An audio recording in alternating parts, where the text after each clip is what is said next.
নিয়ে যে বিষয়গুলো নিয়ে আলোচনা করলে আপনাদেরও উপকারে আসতে পারে। তো আজকে যে বিষয় নিয়ে আলোচনা করব সে বিষয়গুলো হলো শালিক পাখির পা ফুলে গিয়েছে, কি করব ভাই, কি করলে আমার এই পাখির পা ফোলাটা সেরে যাবে। শালিক পাখিকে পোষ মানানোর সঠিক পদ্ধতি কোনটা, কিভাবে পোষ মানানো যাবে, শালিক পাখিকে কিভাবে লালন পালন করলে সবসময় সুস্থ রাখা যাবে, ভালো রাখা যাবে, তিনটা বাচ্চার মধ্যে কোন বাচ্চা লালন পালন করলে ভালো হয়, ভালো কথা বলবে ভাই। আমার পাখির বয়স 6 মাস কিন্তু কথা বলছে না এখনো, কি করতে হবে, কি করলে পাখি কথা বলবে। শালিক পাখিকে কি খাবার দিলে ভালো হয়, খাবার একটা তালিকা দেন ভাই। আশা করি আমি এই 6টি বিষয় আপনাদের আজকে আমার সাধ্যমতো বোঝানোর চেষ্টা করব। তো ভিডিও শুরুতেই একবার বলে নিই, আমার চ্যানেলটা এখনও যারা সাবস্ক্রাইব করেননি প্লিজ আমার চ্যানেলটা সাবস্ক্রাইব করে নেবেন, পাশে আসা বেলটা বাজিয়ে দেবেন এবং আমার চ্যানেলের অন্য পশু পাখির ভিডিও দেখে নেবেন। শালিক পাখি নিয়েও অনেকগুলো ভিডিও আছে আমার চ্যানেলে, এই ভিডিওগুলো দেখে নেবেন। আর আরও ভালোভাবে যারা বুঝতে এবং জানতে আমার সাথে যোগাযোগ করতে চান তাদেরকে বলবো এই ভিডিওর ডিসক্রিপশনে দেখবেন আমার পেজ লিঙ্ক আছে, এই চ্যানেলের নামেই পেজ লিঙ্ক দেয়া আছে, ওই লিঙ্কে এসে মেসেঞ্জারে আসতে পারেন, এখানে কথা বলে নেব। তো চলুন বন্ধুরা আমরা আলোচনা শুরু করে দিই। শালিক পাখির পা ফুলে গেছে ভাই, কি করব। হ্যাঁ, পা ফুলতে পারে অনেকগুলো কারণে। এক নম্বর হচ্ছে আপনি যে খাঁচার মধ্যে রেখেছেন সে খাঁচার মধ্যে কোনো কারণে পাটা লেগে গিয়েছে, লেগে কেটে গিয়েছে অথবা ভেঙে গিয়েছে, এরকম কিছু হয়েছে তার জন্য পা ফুলে গিয়েছে, অথবা কোনো ধরনের পোকা পায়ের মধ্যে কামড় দিয়েছে আর তার জন্য পাটা ফুলে গিয়েছে। তো আপনি আগে প্রথমেই জানতে হবে আপনার পাখির পায়ে কি হয়েছে, পোকা কামড়ের কারণে ফুলেছে, না খাঁচার মধ্যে লেগে কেটে গিয়ে ফুলেছে, না ভেঙে গিয়েছে। তো এই তিনটা বিষয়ের মধ্যে আগে জানতে হবে কোনটা হয়েছে আপনার পাখির। যদি এমনিতে পোকা কামড়ের কারণে পা ফুলে যায় তাহলে সাধারণত ব্যথার জন্য প্যারাসিটামল দিলেই ভালো হয়ে যাবে।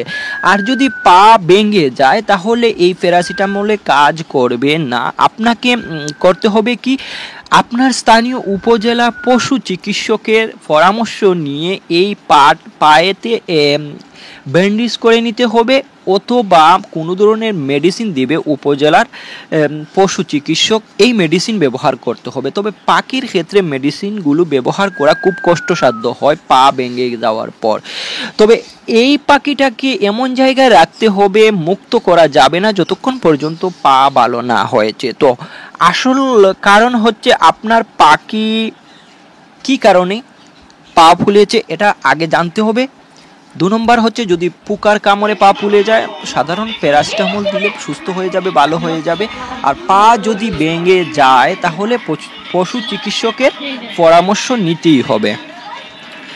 আরও একজন ভাই কমেন্ট করে জানতে চেয়েছেন শালিক পাখিকে পোষ মানানোর সঠিক পদ্ধতি কোনটা। হ্যাঁ, শালিক পাখিকে পোষ মানানোর সঠিক পদ্ধতি আমার সাধ্যমতো, আমার জানা মতো যা আমি আপনাদেরকে দেখানোর এবং বোঝানোর চেষ্টা করেছি আমার বিভিন্ন ভিডিওর মাধ্যমে। তারপরও অনেকে এই ভিডিওগুলো থেকে ভালোভাবে বুঝতে পারছেন না, জানতে পারছেন না, তাদেরকে বলবো আপনার যে পাখিটা পুষছেন সে পাখিটা ছোটোবেলা থেকে পুষেন, অর্থাৎ 10, 15, 20 দিনের বয়সের বাচ্চা পোষেন শালিক পাখি। আর এই বাচ্চা অবস্থায় আপনার পাখি যখন একটু একটু হাঁটা শুরু করবে, একটু একটু উড়া শুরু করবে, তখন থেকেই আপনার পাশে রাখেন, আপনার হাতে খাবার নিয়ে পাখিকে ঘুরান, একটু বাহিরে নিয়ে যান, পাখিকে মুক্ত করে হাতের মধ্যে খাবার দেখিয়ে আপনার হাতে নিয়ে আসেন, হাতে বসান, কাঁধে বসান, আপনার পাশে ঘুরান।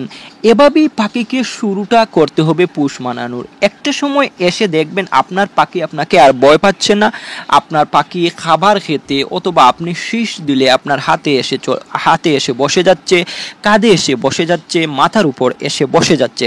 তখনই আপনি পাখিটাকে যখন পুরোপুরি উড়তে পারবে তখনই আপনি পাখিটাকে বাহিরে নিয়ে যান এবং একটু সময়ের জন্য মুক্ত করে দেন আর পাখিটার পাশে থাকেন। কারণ প্রথম দিকে যখন পাখিটা উড়তে শিখে তখন অন্য পাখিরা পাখিকে আক্রমণ করে, চিল সহ অন্য পাখিরা আক্রমণ করে বিড়াল ধরে নিতে পারে, তাই পাখিটার পাশে থাকেন। আর একটু পর আপনি শীষ দেন, আপনার পাখিটাকে ডাকেন, দেখেন আপনার পাখিটা হাতে আসে কিনা। যদি পাখি হাতে আসে তাহলে বুঝতে হবে আপনার পাখিটা একটু আপনাকে মেনে যাচ্ছে এবং পুষ মেনে যাচ্ছে, পাখিটা আপনার কথা শুনছে। আর যদি কথা না শুনে পাখি যদি না আসে, তাহলে আপনি এই পাখিটা উড়তে যেহেতু শিখে গিয়েছে, এই পাখিটাকে রুমের মধ্যে নিয়ে যান, রুমের মধ্যে হাতে খাবার দেন, হাতে খাবার দেওয়ার নিয়ে হাতে বসান, কাঁধে বসান, আরও অভ্যস্ত করেন, আপনাকে আরও চিনান, তারপর বাহিরে নিয়ে এভাবেই পুষ মানাতে হয় পাখিকে। তো আশা করি আপনারা বুঝতে পেরেছেন। যদি কোনো কারণে পাখি পুষ না মানে, তাহলে চেষ্টা এভাবে করতে পারেন, অনেক সময় খাবার না দিয়ে পাখিকে শুধু খাবার দেখিয়ে আপনার হাতে কাঁধে বসাতে পারেন।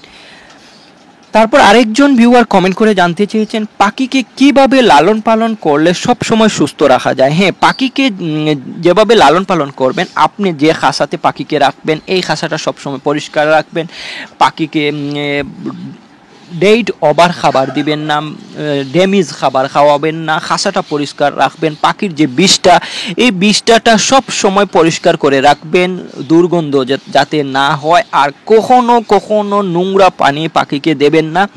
নোংরা পানির কারণে, অর্থাৎ 2-3 দিন হয়ে গিয়েছে পানি পরিবর্তন করেননি, এইসব পানির কারণে পাখি বেশি অসুস্থ হয়। তো এই বিষয়গুলো খেয়াল রাখলে, ভালো করে দেখে রাখলে পাখি কখনোই অসুস্থ হবে না।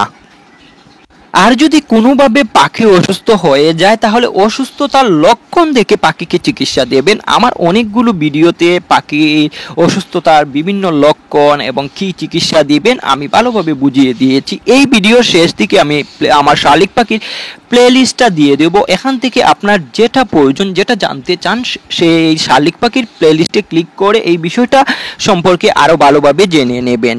3টা বাচ্চার মধ্যে কোন বাচ্চাটা লালন পালন করলে ভালো হবে ভাই, এক ভাই জানতে চেয়েছেন।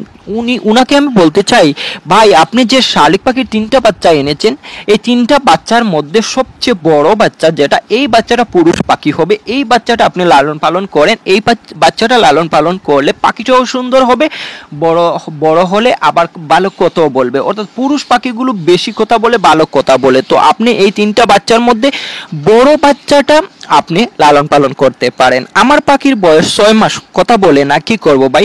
হ্যাঁ, আপনার পাখির বয়স 6 মাস হয়ে গিয়েছে ভাই, কথা বলে না। আপনি বেশি পাখির সামনে কথা বলতে হবে, আর পাখিটা এমন জায়গায় রাখতে হবে যে জায়গাগুলোতে মানুষের আনাগোনা বেশি আছে, মানুষ বেশি চলাফেরা করে, এমনকি কিছু বাচ্চারা আছে ওই পাখির সাথে সবসময় কথা বলবে, এমন জায়গায় আপনার পাখি রাখেন যে পাখির সাথে বেশি সময় দেওয়া হবে সে পাখি ভালো কথা বলবে। আর পাখিকে যদি আপনি সময় না দেন, তাহলে পাখি শুধু একাই কথা বলবে, আপনি যখন পাখির সামনে যাবেন তখন কথা বলবে না। এরকম অনেকগুলো পাখি আছে যে পাখিগুলো সামনে গেলে কথা বলে না, কিন্তু সামনে থেকে সরে আসলে আবার একা কথা বলে। তো আমরা যারা শালিক পাখি লালন পালন করছি বা পুষছি, তাদেরকে বলবো আপনার পাখিকে যত বেশি সময় দেবেন তত বেশি ভালো কথা বলবে, আর আপনি যত বেশি কম সময় দিবেন তত বেশি কম কথা বলবে এবং কম পুষ মানবে আপনার পাখি। আমার পাখি ইদানিং খাবারটা কেন কম খাচ্ছে, কি করব ভাই? হ্যাঁ, আপনার পাখি যদি খাবার কম খায় আর পাখি যদি সুস্থ থাকে, তাহলে খাবারটা পরিবর্তন করে দেখতে পারেন। যেমন আপনি এখন ব্রয়লার ফিড খাওয়াচ্ছেন, 1-2 দিন আপনি অন্য খাবার দেন, ঘাস ফড়িং দেন, ভাত দেন বা বিভিন্ন ধরনের ফল দেন, দেখবেন আপনার পাখির রুচিটা ফিরে এসেছে। আর যদি কোনো কারণে আবার রুচিটা ফিরে না আসে, তাহলে লিভার টনিক 1 ml 1 লিটার পানিতে 1 দিন বা 2 দিন দিবেন, দেখবেন আপনার পাখির রুচিটা আগের মতো হয়ে গিয়েছে।